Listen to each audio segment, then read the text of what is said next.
dan Anda mengutip perkataan ulama, perbedaan itu adalah rahmat.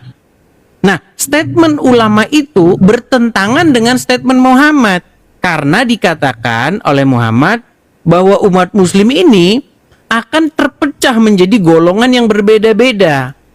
Jumlah golongannya itu nanti akan 73 golongan. Dan 72-nya itu masuk neraka jahanam.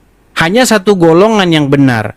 Berarti klaim Anda itu yang berbedaan itu adalah rahmat bertentangan dengan perkataan Muhammad. Itu maksud saya tadi, Bang. Tapi kembali lagi bukan bertentangan, Bang. Maksud 73 golongan. Abang lanjutkan hadisnya. Siapa yang akan masuk surga itu adalah orang yang berpegang teguh kepada sunnahku dan sunnah para khulafa ar-rasyidin. Yang 4 sahabat Nabi itu, Bang, kan? Nah, perbedaan tidak ada di situ, ini, tidak ada di situ dikatakan orang yang berpegang kepada pendapatnya ulama, kan nggak ada? Ada. Silakan Abang buka hadisnya, lanjutkan hadisnya. Jangan berhenti di situ. Abang Iya, buka ulamanya itu ulama siapa dulu, Bang? Karena ulama dari mazhab Syafi'i itu tidak akan mengakui ulama dari mazhab yang lainnya. Bahkan mereka itu saling bertentangan. Contoh, Bang, masalah kunut subuh saja itu kan antar mazhab kan beda-beda, dan mereka bahkan saling baku hajar itu, nggak kelar-kelar sampai hari ini belum kelar masalah kunut subuh. Terus masalah takbiratul ihram, ada yang bilang segini nih, betul nggak? Ada yang bilang segini, ada yang bilang begini. Itu saja nggak kelar-kelar sampai sekarang. Nah, itu, Bang, itu namanya, nih saya kasih tahu Abang Edis ya, kalau belum tahu ya, itu namanya ikhtilaf bainal ulama fil furu'. Furu' itu artinya cabang dalam agama, bukan dalam masalah usul. Usul itu dalam masalah akidah.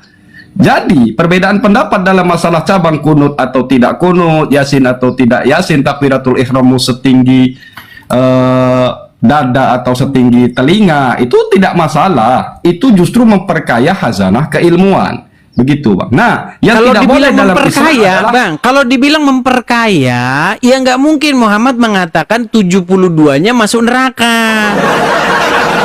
nah, ini yang Abang salah dalam menafsirkan hadis. Berbeda kunut dan tidak kunut bukan menentukan 72 golongan itu.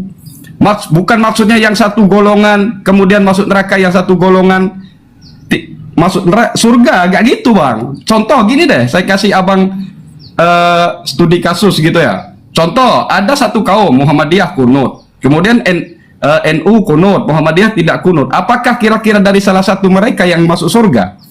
Kan tidak.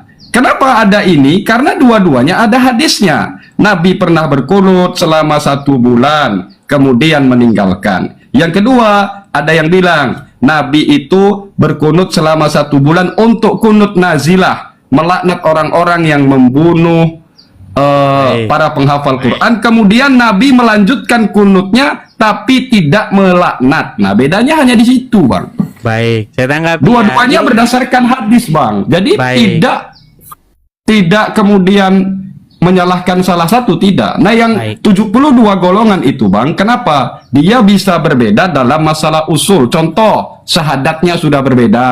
Cara sholatnya 5 rakaat, dia jadi 10 rakaat.